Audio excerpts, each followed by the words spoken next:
Hello दोस्तों, मैं आपका गाइड, आपका दोस्त अनुराग पांडे और आप देख रहे हैं हमारा यूट्यूब चैनल। दिसंबर 2021 का करंट अफेयर चल रहा है। इसमें हम 2 वीडियो कंप्लीट कर चुके हैं। आज हम तीसरी वीडियो देखेंगे जिसमें हम शुरुआत करेंगे महिलाओं के लिए शादी कानूनी उम्र बढ़ाना। ठीक है, कंटेंट के बारे में आप सबको पता है। कंटेंट महत्वपूर्ण भी है और आपकी परीक्षा की दृष्टि से बहुत ही लाभदायक है। जो भी परीक्षाएं आने वाली हैं उनमें बहुत ही कारगर साबित होगा। और सबसे अच्छी बात है कि जो लास्ट वीडियो होगी उसमें हम 120 प्रश्न भी देखेंगे जो दिसंबर महीने से संबंधित होंगे, करंट अफेयर वाले।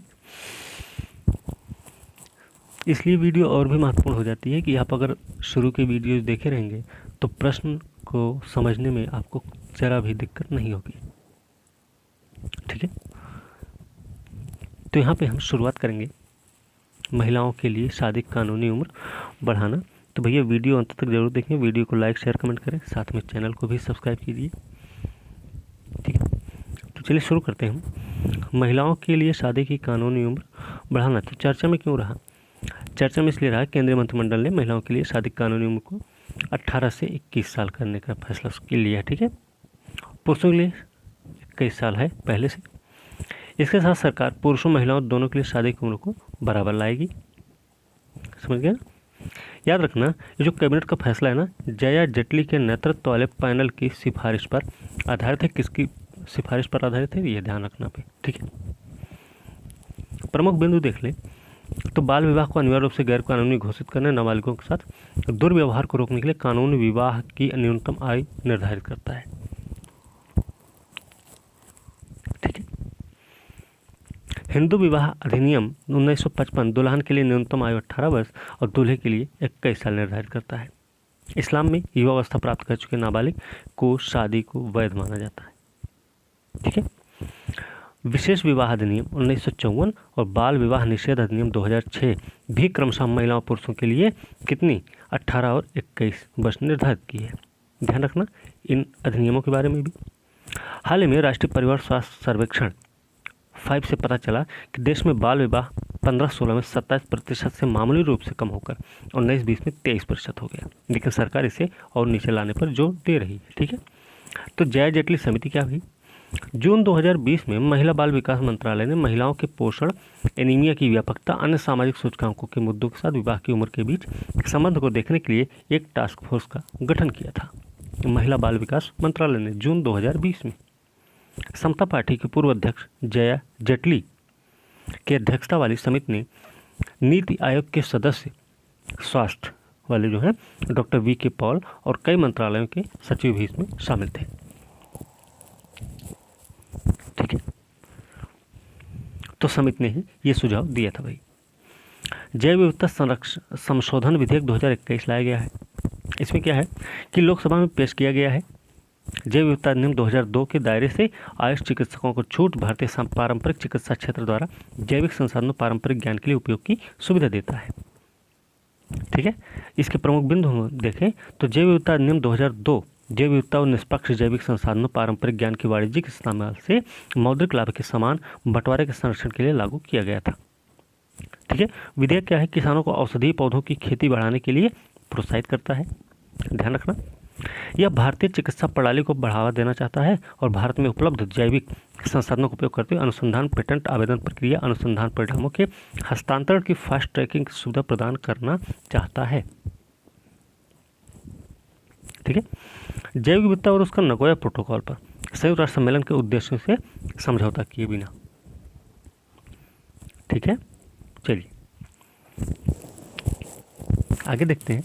वैश्विक स्वास्थ्य सुरक्षा सूचकांक जारी हुआ भाई। तो सभी आय स्तरों के देश के भविष्य की पैंडेमिक के खतरों से निपटने के लिए व्यापक रूप से तैयार नहीं है। ठीक है, ये है क्या? 2021 में दुनिया का समग्र प्रदर्शन 2021 में गिरकर 38.9 से 9 हो गया है। ठीक है, 100 में से, जो 19 का 40.2 स्कोर में था पहले। ठीक है, इसमें याद रखना 101 भारत सहित उच्च मध्यम कम आय वाले देश 2019 के बाद से प्रदर्शन में फिसले हैं। तो दक्षिण एशिया में भारत भी 42.8 स्कोर के साथ में 19 के बाद 0.8 अंक से फिसल गया। लेकिन 3 पड़ोसी देश हैं, बांग्लादेश, श्रीलंका, मालदीव ने अपने स्कोर में 1 से 1.2 अंक का सुधार भी किया। किस कौन कौन ने? बांग्लादेश, श्रीलंका और मालदीव ने।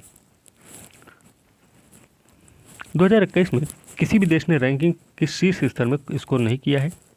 किसी भी देश ने 75.9 से ऊपर स्कोर नहीं किया। स्वास्थ्य सुरक्षा सूचकांक क्या भाई? इसके बारे में अगर हम देखें तो याद रखना, संयुक्त रूप से गैर लाभकारी न्यूक्लियर थ्रेट इनिशिएटिव और John Hopkins centre for health security द्वारा जारी किया गया। 21 के निष्कर्ष अगस्त 2020 जून 2021 के बीच आयोजित एक संशोधित फ्रेमवर्क अद्यतन डाटा संग्रह पर आधारित है। इसने तत्काल उपलब्ध जानकारी का उपयोग करते हुए 6 श्रेणी 37 संकेतक भैया 171 प्रश्नों में देशों का आकलन किया है। तो याद रखना कितनी श्रेणियां हैं इसमें, ठीक है। संपन्न परियोजना है क्या ही 1 लाख से अधिक पेंशनभोगी वर्तमान में संपूर्ण भारत में संचार लेखा के प्रधान नियंत्रक संचार लेखा कार्यालयों के नियंत्रक द्वारा संपन्न परियोजना के माध्यम से सेवा दी जा रही है। क्या है? भुगतान के लिए बैंक डाकघरों को कमीशन भुगतान के कारण भारत सरकार को आवर्ती मासिक बचत होना सुनिश्चित किया, जो जून 2021 तक लगभग 11.5 करोड़ रुपए है भी। क्या है? पेंशन के लेखा प्रबंधन के लिए प्रणाली संपन्न, ठीक है। ये महत्वाकांक्षी परियोजना है भारत सरकार की भाई, जिसे संचार लेखा महानियंत्रक दूरसंचार विभाग संचार मंत्रालय द्वारा कार्यान्वित किया जा रहा है। ध्यान रखना, इस परियोजना को 29 दिसंबर 2019 को राष्ट्र को समर्पित किया गया प्रधानमंत्री नरेंद्र मोदी के द्वारा। पेंशन भोगियों को सहज ऑनलाइन पेंशन प्रसंस्करण भुगतान प्रणाली है ये। पेंशन भोगियों के बैंक खाते में पेंशन सीधे ही जमा की जाती है। इसके तहत इस प्रणाली ने विभाग को पेंशन मामलों के तेजी से निपटान, बेहतर समाधान, लेखा परीक्षण, लेखांकन को आसान बनाने में मदद करती, ठीक है। प्रधानमंत्री आवास योजना ग्रामीण, इसमें देखेंगे तो इसमें ज़्यादा कुछ नहीं देखना है फिलहाल, इसको छोड़ देते हैं, ठीक है।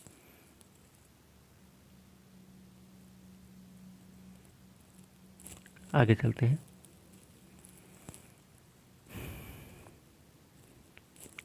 ये मेंस के लिए टॉपिक है ना। लोक लेखा समिति पीएससी के बारे में सबको पता होगा, ठीक है। 100 साल इसके पूरे हुए भाई, याद रखना, ठीक है।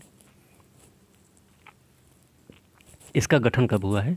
तो इसका गठन 1919 अधिनियम के तहत 1921 में किया गया था भाई, याद रखना, भारत सरकार अधिनियम। मॉन्टफोर्ड सुधार भी इसको कहा जाता है। यह लोकसभा में प्रक्रिया का संचालन के नियमों के लिए नियम 308 के तहत किया जाता है। 1 वर्ष की अवधि के लिए नियुक्ति होती, 22 सदस्य होते हैं, 15 लोकसभा और 7 राज्यसभा से होते हैं। वर्तमान अध्यक्ष है अधीर रंजन चौधरी, अध्यक्ष दल है भारतीय राष्ट्रीय कांग्रेस, ठीक है। इकोनॉमी पर देखते हैं क्या है। केंद्र ने सोया मील को 30 जून 2022 तक के लिए आवश्यक वस्तु घोषित कर दिया है। सोया मील को आवश्यक वस्तु अधिनियम 1955 की अनुसूची में संशोधन करके 30 जून 2022 तक सोया मील को आवश्यक वस्तु के रूप में घोषित करने के लिए आवश्यक वस्तु अधिनियम के तहत एक आदेश अधिसूचित किया गया है, ठीक है। इसके बारे में देख लें तो क्या है इसमें। तो भारत सरकार ने ऐतिहासिक आदेश जारी किया जिसमें उल्लेख हुआ है कि आवश्यक वस्तु अधिनियम 1955 के अनुसूची में क्रम संख्या 8 के बाद 9 नंबर सोयाबीन आइटम जोड़ा जाएगा, ठीक है। पोल्ट्री फार्म मवेशियों के भोजन के निर्माताओं जैसे उपभोक्ताओं के लिए उपलब्धता में वृद्धि होगी इससे। सोया मील क्या है? सोया माल सबसे महत्वपूर्ण प्रोटीन स्रोत है जिसका उपयोग खेत जानवरों को खिलाने के लिए किया जाता है। सोयाबीन भोजन सोयाबीन तेल के निष्कर्षण का उत्पाद होता है, समझ रहे हैं। आवश्यक वस्तु अधिनियम क्या भाई? 1955। यह ऐसे समय में लाया गया जब देश खाद्यान्न उत्पादन के लगातार निम्न स्तर के कारण खाद्य पदार्थों की कमी का सामना कर रहा था। ध्यान रखना, फ्लेक्स फ्यूल व्हीकल्स और flex fuel strong hybrid electric vehicles है, ठीक ठीक है, इसमें देख लेते हैं श्यामा प्रसाद मुखर्जी रूर्बन मिशन क्या है। तो श्यामा प्रसाद मुखर्जी रूर्बन मिशन के कार्यान्वयन में तेलंगाना पहले स्थान पर आ गया है। तमिलनाडु गुजरात दूसरे तीसरे स्थान पर, पहले स्थान पर तेलंगाना, दूसरे पर तमिलनाडु तीसरे पर गुजरात है। ठीक है, 3 राज्य हैं, कौन कौन से? तेलंगाना, तमिलनाडु, गुजरात। तेलंगाना में 17 समूह, 12 गैर आदिवासी और 5 आदिवासी में कार्यक्रम को 1885.12 करोड़ रुपए की अनुमानित लागत से लागू किया जा रहा था। ग्रामीण क्षेत्रों में शहरी बुनियादी ढांचे के प्रावधान रूर्बन मिशन का मुख्य उद्देश्य है, याद रखना ये पॉइंट, जिसमें पंचायत राज और ग्रामीण विकास के उत्कृष्ट प्रदर्शन कर तेलंगाना में उच्चतम अंक है। तेलंगाना में संगारेड्डी, कामारेड्डी जिले देश भर के उन 300 समूहों में पहले 2 पदों पर रहे जहां कार्यक्रम लागू किया जा रहा था। तो इसके बारे में देख लें, क्या है ये मिशन? ग्रामीण विकास मंत्रालय द्वारा 2016 में आर्थिक, सामाजिक, भौतिक बुनियादी सुविधाओं के प्रावधान द्वारा देश में 300 समूहों को समग्र रूप से विकसित करने के लिए मिशन मोड में लॉन्च किया गया था। मुख्य उद्देश्य क्या है कि स्थानीय आर्थिक विकास को प्रोत्साहित करना, बुनियादी सेवाओं को बढ़ाना, सुनियोजित कार्य और रूर्बन क्लस्टर बनाना है। ठीक है, ठीक ना? चलिए, 2031 में भारत तीसरी सबसे बड़ी अर्थव्यवस्था बन जाएगा भैया, CEBR की रिपोर्ट है। Centre for economic and business research ने भविष्यवाणी ऐसी की है। ठीक है, 2022 में भारत फ्रांस से विश्व आर्थिक लीग तालिका में अपना 6ठा स्थान हासिल करने के लिए तैयार हो गया। ठीक है, 2030 में अमेरिका से आगे निकल जाएगा चीन। 2030 में 20 में भारत के सकल घरेलू उत्पाद में कोविड-19 महामारी, उसके बाद के लॉकडाउन के कारण आर्थिक गतिविधियों पर बाधाओं का 7.3% का संकुचन देखा गया था। संक्रमण के दैनिक मामले में गिरावट के कारण 2021 में आर्थिक गतिविधियों में तेजी आई है। 2020 में 7.3 के संकुचन के बाद आर्थिक सुधार के कारण 21 में अर्थव्यवस्था के 8.5% बढ़ने का अनुमान भी है। ये क्या भाई? CESL ने फ्लैगशिप ग्राम उजाला कार्यक्रम के तहत 50 लाख LED बल्ब वितरण की महत्वपूर्ण उपलब्धि हासिल की है। एनर्जी एफिशिएंसी सर्विसेज लिमिटेड की पूर्ण स्वामित्व वाली सहायक कंपनी है कन्वर्जेंस एनर्जी सर्विसेज लिमिटेड ने ग्राम उजाला कार्यक्रम की परियोजना करोड़ के तहत 50 लाख LED बल्ब वितरित करने की महत्वपूर्ण उपलब्धि हासिल की है। ठीक है, इसकी मुख्य बिंदु देखें तो ग्राम उजाला परियोजना जो भी है बिहार में, उत्तर प्रदेश, आंध्र प्रदेश, कर्नाटक, तेलंगाना के ग्रामीण परिवारों में लागू की जा रही है। राज्य याद रखना कौन कौन से राज्य में लागू हो रही है। ठीक है, इसमें क्या होगा कि 10 रुपये प्रति बल्ब की कीमत पर 3 साल की गारंटी वाले उच्च गुणवत्ता के 7 वाट 12 वाट के LED बल्ब दिए जाएंगे। प्रत्येक परिवार अधिकतम 5 बल्बों की अदला बदली कर सकता है। यह कार्यक्रम 31 मार्च 2022 तक चलेगा। शाइन कार्यक्रम के तहत इस पूरी वितरण का यात्रा में क्वेस्ट कैपिटल CESL की सहायता कर रहा है। LED बल्ब के उपयोग को प्रोत्साहित करने के लिए अन्य योजनाएं जो हैं वो कौन कौन सी हैं? तो street lighting national programme, Unnat Jyoti by affordable LED for all Ujala. ठीक है, ये 2 योजनाएं और भी काम कर रही हैं। ठीक है, रक्षा मंत्री ने BRO द्वारा निर्मित 24 पुलों 3 सड़कों को राष्ट्र को समर्पित कर दिया है। इसमें देख लेते हैं कौन कौन से भाई। BRO का भी 75 स्थानों पर है, तो इसमें कौन कौन से हैं देख लेते हैं। 24 पुल हैं, 9 तो जम्मू कश्मीर में भाई, लद्दाख हिमाचल प्रदेश में 5 है, उत्तराखंड में 3 है, सिक्किम और अरुणाचल प्रदेश में 1 पुल बनाए गए हैं। ये 24 पुल हो गए। 3 सड़कों में 2 लद्दाख में है और 1 पश्चिम बंगाल में।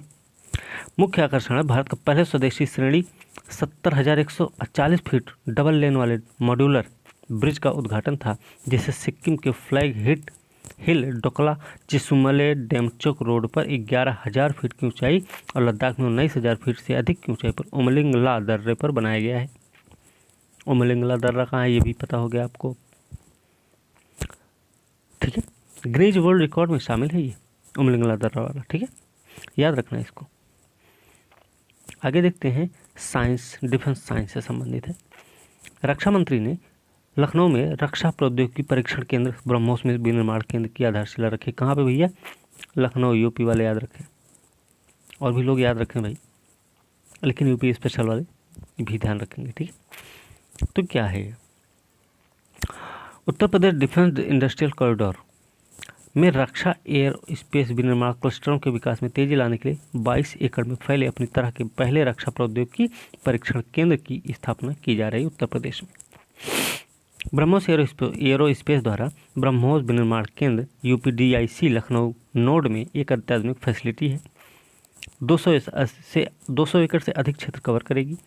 नए ब्रह्मोस NG अगली पीढ़ी वाला नेक्स्ट जनरेशन संस्करण का उत्पादन करेगी। ब्रह्मोस हथियार प्रणाली को आगे बढ़ाएगी। भाई, भारत ने अपने निकटतम रणनीतिक सहयोगी रूस के साथ संयुक्त रूप से साझेदारी भी की है।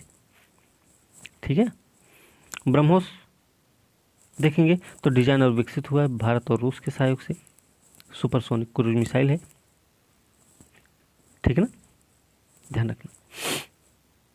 भारत के आर्कटिक योजना को बढ़ावा देने के लिए रूस की नवीनतम परमाणु संचालित आइस ब्रेकर शिविर, क्या है ये?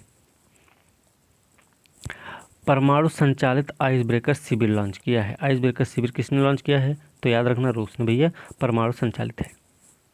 ठीक है, आर्कटिक के माध्यम से साल भर शिपिंग के लिए उत्तरी समुद्री मार्ग को खुला रखने के लिए घातक आइस ब्रेकर के तेजी से बढ़ते बेड़े में योगदान देगा ये।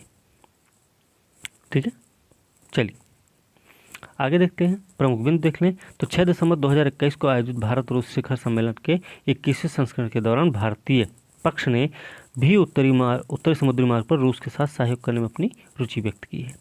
याद रखना नोट के रूप में कि रूस के पास 6 परमाणु संचालित आइस ब्रेकर का बेड़ा है। नाम क्या है? नाम है भैया तैमीर, वायगस, 50 लेट पोबेडी, यमल, अर्कटिका, शिविर, ये 6 हैं। इसके अलावा परमाणु ऊर्जा से चलने वाला मालवाहक जहाज भी है। नाम है सेवमोरपुट, मरमंस्क में स्थित रोसाटॉम फ्लोट के बेड़े में से संबंधित है। ठीक है, आगे चलते हैं। DRDO ने स्वदेश में ही विकसित नई पीढ़ी की सतह मार करने वाली मिसाइल है प्रलय का पहला सफलतापूर्वक परीक्षण किया भाई। DRDO ने किया प्रलय का। ठीक है, कहाँ से किया है? ओडिशा तट पर डॉक्टर APJ अब्दुल कलाम द्वीप से। ध्यान रखना, प्रलय मिसाइल ठोस प्रोपेलेंट रॉकेट मोटर कई नई तकनीकों से संचालित होगी। रेंज क्षमता 150 से 500 किलोमीटर की है, ये भी ध्यान रखना है। ठीक है, इसे मोबाइल लॉन्चर से लॉन्च किया जा सकता है। याद रखना, यह गाइडेंस मिसाइल प्रणाली में अत्याधुनिक नेविगेशन एकीकृत एवियोनिक्स प्रणाली शामिल है इसमें। इससे पहले याद रखें तो स्वदेश में विकसित अगली पीढ़ी में बख्तरबंद इंजीनियर टोही विमान के पहले सेट को भारतीय सेना के इंजीनियर्स कोर में शामिल किया गया है। ठीक है, प्रोजेक्ट 15B के तहत भारतीय नौसेना का दूसरा जहाज मोरमुगांव पहले समुद्री परीक्षण सफर के लिए रवाना हो गया है। अंटार्कटिका के लिए निकला, ये ना, ये वही है। ठीक है, चलिए देख लेते हैं क्या भाई। प्रोजेक्ट 15B विध्वंसक के हिस्से के रूप में Mazagon dock ship builders limited में तैयार किया जा रहा है 15B। ठीक है, इस पोत में कई विशिष्ट स्वदेशी प्रौद्योगिकियां शामिल की गई हैं और यह आत्मनिर्भर भारत का एक शानदार उदाहरण भी होगा। नोट के रूप में याद रखना है कि जल्दी में क्या हुआ कि INS विशाखापट्टनम और चौथी P-75 पनडुब्बी INS वेला को नवंबर 2021 में कमीशन प्रदान किए जाने के साथ ही मोरमुगांव के समुद्री परीक्षणों की शुरुआत MSDL की अत्याधुनिक क्षमताओं और आधुनिक जीवंत भारत की मजबूत स्वदेशी जहाज निर्माण परंपरा का स्पष्ट प्रमाण है। आगरा हवाई वितरण अनुसंधान विकास प्रतिष्ठान ने 500 किलोग्राम क्षमता के कंट्रोल्ड एरियल डिलीवरी सिस्टम का हवाई प्रदर्शन भी किया है। ठीक है, अग्नि पीक DRDO द्वारा सफलतापूर्वक परीक्षण किया गया है। ध्यान रखना, अग्नि बी का। ठीक है, अग्नि पीक प्राइम का। ठीक है भाई, याद रखना इसको। उड़ीसा के तट से हुआ है, डॉक्टर APJ अब्दुल कलाम द्वीप से। ठीक है, ये क्या है? अग्नि श्रेणी की नई पीढ़ी का अत्याधुनिक उन्नत मिसाइल है। एकीकृत निर्देशित मिसाइल विकास कार्यक्रम के तहत विकसित किया गया है। निम्नलिखित कनस्त्रीकृत मिसाइल है। मारक क्षमता है 1000 से 2000 किलोमीटर की। अग्नि प्राइम मिसाइल का दूसरा परीक्षण था। ठीक है, ये जो परीक्षण हुआ। अब अग्नि मिसाइल के बारे में देख लें। अग्नि मिसाइल भारत द्वारा विकसित मध्यम से अंतर महाद्वीपीय दूरी की बैलिस्टिक मिसाइलों का एक परिवार है। अग्नि मिसाइलें लंबी दूरी की परमाणु हथियार सक्षम सतह से साफ मार करने वाली बैलिस्टिक मिसाइल है। अब इसमें देख लेंगे अग्नि-1 से लेकर बाकी जो है। तो अग्नि-1 की मारक क्षमता है 700 से 1200 किलोमीटर, परिचालन में है। अग्नि-2 2000 से 3500 किलोमीटर। अग्नि-3 है 3000 से 5000 किलोमीटर। अग्नि-4 है 3500 से 4000 किलोमीटर। अग्नि-5 है 5000 से 8000 किलोमीटर, ठीक है। और अग्नि-6 की रेंज जो होगी विकासाधीन अभी है, तो 11000 से 12000 किलोमीटर लंबी होगी। विकसित मिसाइलें देख लें तो मध्यम दूरी की सतह पर मार करने वाली बैलिस्टिक मिसाइल है अग्नि। कम दूरी की सतह पर मार करने वाली बैलिस्टिक मिसाइल पृथ्वी। कम दूरी की निम्न स्तरीय सतह से हवा में मार करने वाली मिसाइल है त्रिशूल। मध्यम दूरी की सतह से हवा में मार करने वाली मिसाइल है आकाश। और तीसरी पीढ़ी की टैंक रोधी मिसाइल है नाग। तो इनसे के बारे में भी हमें ध्यान रखना है, ठीक है। चलिए आगे देखते हैं। डीआरडीओ ने स्वदेशी एरियल टारगेट अभ्यास का पहला सफल उड़ान परीक्षण किया है। High speed expendable aerial target HEAT Abhyas का सफलतापूर्वक उड़ान परीक्षण हुआ है। उड़ीसा के चांदीपुर के तट के करीब इंटीग्रेटेड टेस्ट रेंज से हुआ है, ठीक है, याद रखना इसको। आगे देखते हैं। आईएनएस खुखरी को देश की 32 साल की सेवा के बाद सेवा मुक्त किया गया। सेवा मुक्त किसको किया गया? खुखरी को। आईएनएस खुखरी क्या है ये? स्वदेश निर्मित मिसाइल कॉर्वेट में से पहला 32 साल की शानदार सेवा के बाद सेवा मुक्त हुआ है। अगस्त 89 में मझगांव डॉक्टर शिप बिल्डर्स द्वारा बनाया गया था ये, और इसे पश्चिमी और पूर्वी दोनों बेड़े का हिस्सा होने का गौरव प्राप्त हुआ। इसने अपनी सेवा के दौरान क्या किया कि जहाज की कमान 28 कमांडिंग ऑफिसरों ने संभाली और 6,44,897 समुद्री मील से अधिक की दूरी इसने तय कर की है 32 साल में, ठीक है। एनएमसीजी और टेरी ने जल के पुनः उपयोग पर उत्कृष्टता केंद्र का शुभारंभ किया भाई। राष्ट्रीय स्वच्छ गंगा मिशन के महानिदेशक the energy and research institute के महानिदेशक ने नई दिल्ली में टेरी के मुख्यालय में एनएमसीजी टेरी के उत्कृष्टता केंद्र का शुभारंभ किया है। तो याद रखना, जल के पुनः उपयोग से संबंधित यह उत्कृष्टता केंद्र देश में पहला केंद्र होगा। कहाँ पे? नई दिल्ली में, ठीक है भैया, याद रखना। इसमें थोड़ा ये ध्यान रखना है कि अपशिष्ट जल के उपचार के लिए टेरी उन्नत जल ऑक्सीकरण प्रौद्योगिकी क्या है, टेडॉक्स आर विकसित किया है, ठीक है। इंडिया इंटरनेशनल साइंस फेस्टिवल 2021 क्या है?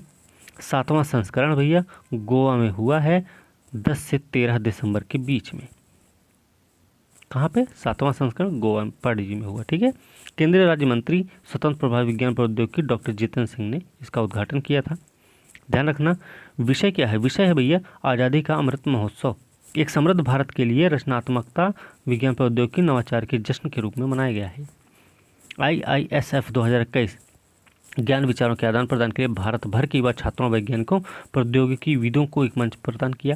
साथ में पिछले 7 वर्षों में प्रधानमंत्री नरेंद्र मोदी द्वारा शुरू किए गए स्वच्छ भारत अभियान में make in India, digital India, smart village, smart cities, Namami Gange, उन्नत भारत अभियान आदि प्रमुख कार्यक्रमों का भी समर्थन किया है, ठीक है। अब ये क्या भाई? IISF क्या है? इंडिया इंटरनेशनल साइंस फेस्टिवल क्या है भाई? तो इंडिया इंटरनेशनल साइंस फेस्टिवल की अगर हम बात करें तो इसमें हमको ध्यान रखना है कि यह विज्ञान प्रौद्योगिकी मंत्रालय, पृथ्वी विज्ञान मंत्रालय, विज्ञान भारती का एक संयुक्त कार्यक्रम है जो भारत का एक स्वदेशी आंदोलन है। पहला कार्यक्रम 2015 में आयोजित हुआ था। इसका वार्षिक कार्यक्रम का 6ठा संस्करण 2020 में हुआ। मुख्य उद्देश्य भारत और दुनिया भर में लोगों के साथ विज्ञान का जश्न मनाना है, ठीक है। इसके आगे देखते हैं। इसके आगे क्या है भाई? अगला है भारत ने ब्रह्मोस सुपरसोनिक क्रूज मिसाइल के वायु संस्करण का सफलतापूर्वक परीक्षण किया है, ठीक है। देख लेते हैं इसके बारे में। तो सुपरसोनिक क्रूज मिसाइल है, ये आपको पता है। सुपरसोनिक लड़ाकू विमान सुखोई 30 MKI से सफलतापूर्वक परीक्षण किया गया है इसका, ठीक है। विमान कौन सा था ये ध्यान रखना है, ठीक है। प्रमुख बिंदु देखें। इस उल्लेखनीय उड़ान में विमान से लॉन्च की गई मिसाइल ने सभी मिशन उद्देश्यों को पूरा करने के लिए पूर्व नियोजित गति प्रक्षेप पथ ट्रजेक्टरी का पालन किया।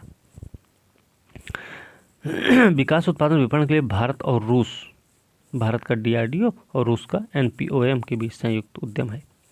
ब्रह्मोस शक्तिशाली आक्रामक मिसाइल हथियार प्रणाली है जिसे पहले ही सशस्त्र बलों में शामिल किया जा चुका है। नोट के रूप में याद रखें कि ओडिशा के तट से दूर एकीकृत परीक्षण रेंज चांदीपुर से vertical launch short range surface to air missile का रक्षा अनुसंधान विकास संगठन द्वारा सफलतापूर्वक परीक्षण किया गया है। ठीक है, भारतीय नौसेना के 22वें मिसाइल वेसल्स स्क्वाड्रन को राष्ट्रपति मानक दिया गया भाई। 22वें मिसाइल वेसल्स स्क्वाड्रन को ध्यान रखना। आगे देख लेते हैं इसमें, इसके बारे में। ये है क्या, ये भैया औपचारिक रूप से अक्टूबर 91 में मुंबई में 10 वीर श्रेणी और 3 प्रबल श्रेणी मिसाइल नौकाओं के साथ स्थापित किया गया था। ठीक है, 91 में भारत मालदीव संयुक्त सैन्य अभ्यास एक्स एक्वेरियन का 11वां संस्करण हुआ, अभी आयोजित किया गया। तो कहाँ पे, मालदीव के कढ़धू द्वीप में हुआ है। ठीक है, याद रखना इसको, कहाँ पर हुआ है। ठीक है, एक्वेरियन एक्स एक्वेरियन 11वां संस्करण है। चलिए, नोट के रूप में याद रखना कि भारत मालदीव 2009 से ये काम कर रहे हैं। हाल ही में भारत श्रीलंका मालदीव को शामिल करते हुए द्विवार्षिक त्रिपक्षीय तटरक्षक अभ्यास दोस्ती का 15वां संस्करण मालदीव में आयोजित किया गया है। ठीक है, भारतीय नौसेना के सर्वेक्षण पोत परियोजना के तहत 4 जहाजों में से पहला संध्याक लॉन्च हुआ। संध्याक क्या है भाई, सर्वेक्षण पोत है भाई।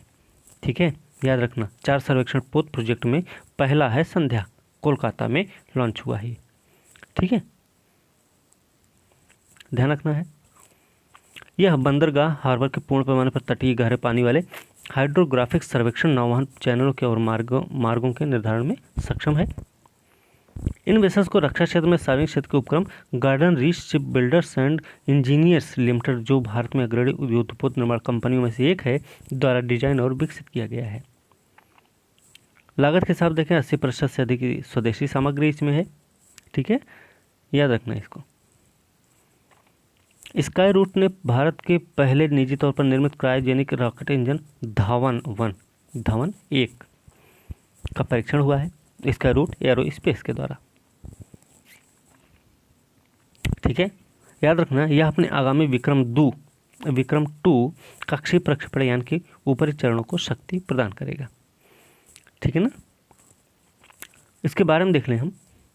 तो यह अक्षय ऊर्जा फर्म ग्रीनको ग्रुप, विस्फोटक निर्माता, इसरो आपूर्तिकर्ता सोलर इंडस्ट्रीज और क्योरफिट के संस्थापक मुकेश बंसल के प्रमोटरों द्वारा समर्थित है।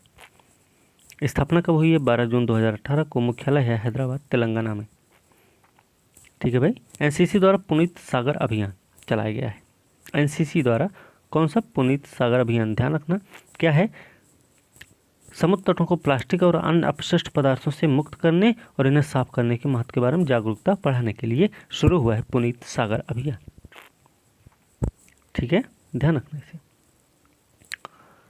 नासा ने विश्व का सबसे शक्तिशाली अंतरिक्ष दूरबीन, क्या नाम है, जेम्स वेब स्पेस टेलीस्कोप, किसने किया, नासा ने किया भाई। याद रखना, इसके बारे में थोड़ा देख लें प्रमुख बिंदु के रूप में। तो James Webb space telescope NASA के अगले दशक की प्रमुख अंतरिक्ष वेधशाला फ्रेंच गयाना में यूरोपीय अंतरिक्ष एजेंसी आधार से एक एरियन रॉकेट में लॉन्च किया गया है। वेब, जिसका नाम अपोलो मून लैंडिंग के आर्किटेक्ट में से एक के नाम पर रखा गया, हबल टेलीस्कोप का उत्तराधिकारी है ये। ठीक है ना, यूरोपीय अंतरिक्ष एजेंसी कनाडाई अंतरिक्ष एजेंसी द्वारा संयुक्त रूप से निर्मित है नई वेधशाला, जो कि 100 गुना अधिक शक्तिशाली भी है। अपॉइंटमेंट देख लें तो पेट्र फियाला चेक गणराज्य के नए प्रधानमंत्री नियुक्त हुए हैं भाई। पेट्र फियाला नाम है इनका। ठीक है, याद रखना इनको। पीवी सिंधु को BWF एथलीट आयोग का सदस्य नियुक्त किया गया, पीवी सिंधु को। ठीक है, बैडमिंटन वर्ल्ड फेडरेशन का एथलीट आयोग का सदस्य बनाया गया इनको। ठीक है, इसमें और याद रखना कि एथलीट आयोग के सदस्य के रूप में आयरिस वांग भी हैं, अमेरिका की रॉबिन टेबलिंग भी हैं, नीदरलैंड ग्रेसिया पोली, इंडोनेशिया किम सोयोंग, दक्षिण कोरिया पुसरला वी सिंधु, भारत की पीवी सिंधु और झेंग सी वेई चीन को इसमें शामिल किया गया। 6 सदस्यों में से अध्यक्ष और उपाध्यक्ष का फैसला होगा अभी, ठीक है। नोट के रूप में याद रखना कि 2016 में रियो ओलंपिक में रजत पदक जीतने वाली सिंधु ने इस साल की शुरुआत में टोक्यो खेलों में कांस्य पदक जीतकर इतिहास रच दिया, ठीक है। गैब्रियल बोरिक पहली बार चिली के सबसे युवा राष्ट्रपति बने। कौन, क्या नाम है? Gabriel boric. कहाँ के? चिली के भाई। चिली कहाँ है? दक्षिण अमेरिकी देश है, ठीक है ना। 35 साल उम्र इनकी, याद रखना ये भी, ठीक है। चलिए चिली के बारे में थोड़ा देख लें। तो राष्ट्रपति इनके हैं सेबेस्टियन पिनेरा, वर्तमान राष्ट्रपति हैं। राजधानी है सेंटियागो। मुद्रा है चिली पेसो। महाद्वीप है दक्षिण अमेरिका। ऋषभ पंत को उत्तराखंड का ब्रांड एम्बेसडर नियुक्त किया गया। उत्तराखंड का ब्रांड एम्बेसडर किसको बनाया गया? ऋषभ पंत को। भारतीय विकेट कीपर है, बल्लेबाज है, ठीक है, ध्यान रखना ऋषभ पंत। ऋषभ पंत का जन्म कहाँ हुआ था? हरिद्वार जिले के रुड़की शहर में हुआ है, ये भी ध्यान रखना है, ठीक है। पैनेक्स 21 की झलक देख लेते हैं, क्या है ये? नई दिल्ली में DRDO भवन के कोठारी ऑडिटोरियम में बिम्स्टेक देशों के सदस्य राष्ट्रों के लिए मानवीय सहायता आपदा राहत अभ्यास पैनेक्स 21 से पूर्व एक कार्यक्रम आयोजित किया गया है। यह अभ्यास 20 से 22 दिसंबर तक पुणे में आयोजित करने की योजना है। इसमें भारत रहेगा, बांग्लादेश, नेपाल, भूटान, म्यांमार, श्रीलंका और थाईलैंड शामिल होंगे, ठीक है। अंतिम 2 बिम्स्टेक आपदा प्रबंधन अभ्यास हैं। दिल्ली में होगा DMX 2017 और पुणे में हुआ DMX 2020। बिम्स्टेक देख लें तो बहुक्षेत्रीय तकनीकी आर्थिक सहयोग के लिए बंगाल की खाड़ी पहल है। 7 दक्षिण एशियाई और दक्षिण पूर्व एशियाई देशों का एक अंतर्राष्ट्रीय संगठन है जिसमें 1.73 अरब लोग रहते हैं और इसका कुल सकल घरेलू उत्पाद $3.8 ट्रिलियन है। मुख्यालय देखेंगे तो ढाका है। स्थापना हुई 6 जून 1997 को। बिम्स्टेक के बारे में ध्यान रखना। पिनाका ER रेंज सिस्टम, क्या भाई? एरिया डिनाइल म्यूनिशंस और इंडिजिनस फ्यूज स्वदेशी विस्फोटक का सफल परीक्षण विभिन्न परीक्षण स्थलों पर संपन्न हुआ है। क्या नाम है? Pinaka extended range system. यह multi barrel rocket launcher system का कामयाब परीक्षण पोखरण रेंज में किया गया है, ये भी ध्यान रखना है, ठीक है ना। Supersonic missile assisted torpedo system, क्या भाई? DRDO द्वारा विकसित है। Supersonic missile assisted torpedo system को ओडिशा के व्हीलर द्वीप से सफलतापूर्वक लॉन्च किया गया। कहाँ से? व्हीलर द्वीप से टॉर्पीडो सिस्टम को, ठीक है। यह प्रणाली अगली पीढ़ी की मिसाइल आधारित स्टैंड ऑफ टॉर्पीडो डिलीवरी प्रणाली है। यह पारंपरिक सीमा से कहीं अधिक एंटी सबमरीन युद्ध क्षमता बढ़ाने के लिए डिजाइन की गई है, ध्यान रखना स्टेटमेंट के रूप में। ध्यान ये भी रखना कि यह प्रणाली मिसाइल प्रणाली उन्नत टेक्नोलॉजी की है, यानी इसमें 2 stage solid propulsion electromechanical actuator तथा प्रिसीजन इनर्शियल नेविगेशन लगा है। यह मिसाइल ग्राउंड मोबाइल लॉन्चर से लॉन्च की गई और लंबी दूरी को कवर कर सकती है। पनडुब्बी रोधी युद्ध में गतिरोध क्षमता के लिए बड़ी सफलता हुई है। प्रोजेक्ट 75, ध्यान रखना भारतीय नौसेना के कार्यक्रम है ये। 6 स्कॉर्पियन क्लास अटैक पनडुब्बियों कौन कौन सी? कलवरी, खंदारी, करंज, वागीर, वेला, वागशीर निर्माण शामिल इसमें। प्रोजेक्ट 28 क्या है? 2003 में स्वीकृत, वर्तमान में भारतीय नौसेना के साथ सेवा में पनडुब्बी रोधी युद्धपोत का एक वर्ग है। इसमें INS कमोरता आएगा, INS किल्टन है, INS कदमत है, INS कवरत्ती इसमें शामिल है, ठीक है। आगे देखते हैं DRDO और IAF ने स्वदेश में ही निर्मित stand of anti tank missile का सफलतापूर्वक परीक्षण किया, DRDO और इंडियन एयर फोर्स ने, ठीक है भाई। पोखरण रेंज में किया है इसका परीक्षण, ठीक है। चलिए इसमें देख लेते थोड़ा सा प्रमुख बिंदु है। मिसाइल के release mechanism, advance guidance system, tracking algorithm, एकीकृत सॉफ्टवेयर के साथ सभी वैमानिकी प्रणालियों ने संतोषजनक ढंग से प्रदर्शन किया और ट्रैकिंग सिस्टम ने मिशन से जुड़ी सभी घटनाओं को निगरानी की है, ठीक है, ध्यान रखना इसका।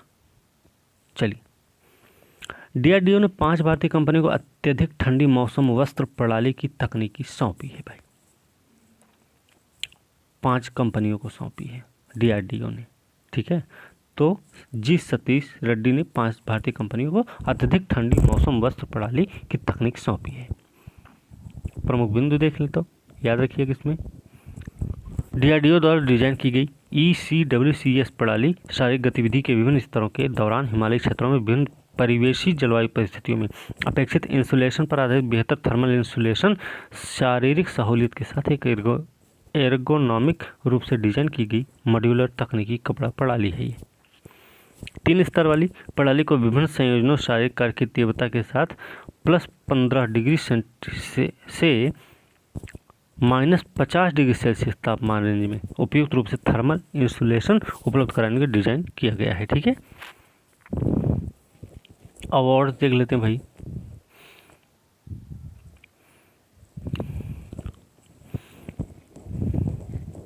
चलिए अवार्ड्स भी देख लेते हैं इसी बात पे।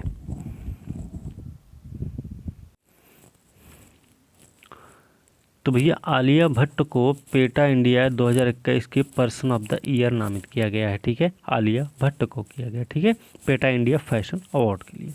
याद रखना पेटा इंडिया ने मोस्ट ब्यूटीफुल वेजिटेरियन का खिताब जीतने वाली हस्तियों का भी नाम लिया है। इस साल अभिनेता अक्षय कुमार और भूमि पेडनेकर ने प्रतिष्ठित खिताब जीता है, ठीक है। JGU ने Times Higher Education Asia award 2021 में digital innovation of the year जीता। किसने? JGU ने। क्या देख लेते हैं, OP जिंदल ग्लोबल यूनिवर्सिटी नाम है, इसने Times Higher Education Asia award 2021 में digital innovation of the year का पुरस्कार जीता भाई। याद रखना शॉर्टलिस्ट होने वाला एकमात्र भारतीय विश्वविद्यालय है JGU। THE अवार्ड में JGU की जीत पिछले 2 वर्षों में JGU के सफल डिजिटल परिवर्तन प्रभाव की पहचान है, ठीक है। आगे देखते हैं, प्रधानमंत्री मोदी को भूटान का सर्वोच्च नागरिक सम्मान मिला, नागरिक पुरस्कार सम्मान मिला। कौन सा? ऑर्डर ऑफ द ड्रूफ ग्यालपो, ठीक है। इसकी घोषणा भूटान की 114वीं राष्ट्रीय दिवस के अवसर पर की गई, ये भी ध्यान रखने की जरूरत है। और प्रधानमंत्री मोदी प्रतिष्ठित पुरस्कार पाने वाले पहले विदेशी भी होंगे। विभिन्न सरकार द्वारा दिया जाने वाले श्री मोदी का यह 10वां अंतर्राष्ट्रीय पुरस्कार है, ठीक है। 17 दिसंबर को भूटान 1907 में वांगचुक राजवंश के जन्म की याद में राष्ट्रीय दिवस मनाता भाई, याद रखना है। Order of the dragon king Drew Gyalpo Bhutan साम्राज्य का सर्वोच्च पुरस्कार है, जिसे लोगों और भूटान साम्राज्य के जीवन भर की सेवा के लिए सम्मानित किया जाता है, ठीक है। अवनी लेखरा ने 2021 पैरालंपिक अवार्ड में सर्वश्रेष्ठ महिला पदार्पण का सम्मान जीता भाई। ये निशानेबाज हैं, याद रखना, ठीक है, निशानेबाज हैं ये। आगे देखते हैं, सेल ने प्रतिष्ठित स्वर्ण मयूर पर्यावरण प्रबंधन पुरस्कार प्राप्त किया है। किसने? सेल ने प्रतिष्ठित स्वर्ण मयूर पर्यावरण प्रबंधन पुरस्कार जीता भाई, ठीक है ना, 2021 के लिए है। याद रखना सेल लगातार 3 वर्षों से यह पुरस्कार भी जीता है, ठीक है। Steel authority of India limited के बारे में देखें तो इसकी स्थापना 1954 में 19 जनवरी को हुई, नई दिल्ली में इसका मुख्यालय है। CEO हैं इसके सोमा मंडल। कोंकणी लेखक हैं दामोदर मावजो को 57वें ज्ञानपीठ पुरस्कार से सम्मानित किया गया। 57वां ज्ञानपीठ पुरस्कार किसको मिला? कोंकणी लेखक हैं दामोदर मावजो को, ठीक है, याद रखना। प्रख्यात असमिया कवि हैं नीलमणि फुकन को 21 का 56वां ज्ञानपीठ मिला था। 56वां किसको मिला था? नीलमणि फुकन को, और 57वां मिला दामोदर मावजे को, जो कोंकणी लेखक हैं। और ये असमिया कवि थे नीलमणि फुकन, जिनको 56वां मिला था, ठीक है। और याद रखना कि जो मावजो जी हैं ये दूसरे कोंकणी लेखक हैं। 2006 में रविंद्र केलेकर को भी दिया गया है। मावजो लघु कथाकार, उपन्यासकार, पटकथा लेखक। उनके उपन्यास करमेलिन इन्हीं का उपन्यास है करमेलिन, जिसको 83 में साहित्य अकादमी पुरस्कार दिया गया था। ज्ञानपीठ पुरस्कार देखने क्या है भाई, तो यह भारतीय ज्ञानपीठ द्वारा किसी लेखक के उनके साहित्य के प्रति उत्कृष्ट योगदान के लिए प्रति वर्ष प्रदान किया जाना सबसे पुराना सर्वोच्च भारतीय साहित्यिक पुरस्कार है। 61 में स्थापित यह पुरस्कार केवल भारतीय भाषाओं में लिखने वाले भारतीय लेखकों, भारत के संविधान अंग्रेजी की 8वीं अनुसूची में शामिल है, जिसमें कोई मरणोपरांत सम्मेलन नहीं है, ठीक है। विरल सुधीर भाई देसाई ने global environment and climate action citizen award 2021 जीता। किसने नाम किया भैया? विरल सुधीर भाई देसाई। ठीक है। याद रखना, इस पुरस्कार सम्मानित 11 देश कौन कौन से? Britain, America, New Zealand, France, Malaysia शामिल है कि 28 हस्तियों में से विरल देसाई जो है जलवायु परिवर्तन के सम्मान जीतने वाले एकमात्र भारतीय हैं। ठीक है। बालकृष्ण दोषी को रॉयल गोल्ड मेडल दिया गया, 2022 से सम्मानित किया गया। किसको? बालकृष्ण दोषी को। ठीक है, ये भी ध्यान रखना।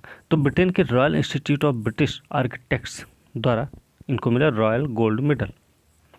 ठीक है, वास्तुकला के लिए दुनिया का सर्वोच्च सम्मान है, ये भी ध्यान रखना। प्रमुख बिंदु देख लें, 94 साल की उम्र के दोषी को उनके 7 दशकों करियर के लिए पूरे भारत में 100 से अधिक निर्मित परियोजनाओं के साथ पहचाना जा रहा है। रॉयल गोल्ड मेडल क्या है कि महामहिम महारानी द्वारा व्यक्तिगत रूप से अनुमोदित है और एक ऐसे व्यक्ति या लोगों के समूह को दिया जाता है जिनका वास्तुकला की उन्नति पर महत्वपूर्ण प्रभाव पड़ा होता है। 2022 के लिए इनको दिया गया। ठीक है ना। उनकी कई प्रतिष्ठित इमारतें हैं, जैसे भारतीय प्रबंधन संस्थान बेंगलोर, संगत अहमदाबाद में उनका studio, Ahmedabad school of architecture 2002 में CEPT विश्वविद्यालय का नाम बदल दिया गया, जिसने सहयोगी शिक्षा को बढ़ावा दिया, और अरण्या लो कॉस्ट हाउसिंग 89 इंदौर, जिसने 95 वास्तुकला के लिए आगा खान पुरस्कार भी जीता है। ठीक है। रामानुजन पुरस्कार DST ICT IMU को मिला है। रामानुजन पुरस्कार सम्मानित किया गया।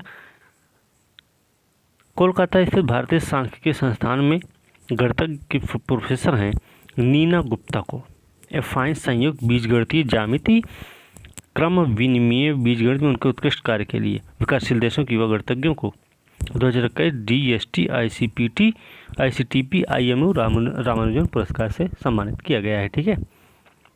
दीनदयाल पटेल की दादा भाई नौरोजी की जीवनी ने कमला देवी चट्टोपाध्याय NIA बुक पुरस्कार जीता। भाई लेखक हैं दीनदयाल पटेल। किताब है Naoroji pioneer of Indian nationalism, Harvard University press के लिए। Kamala Devi Chattopadhyay NIA book prize जीता इन्होंने। ठीक है।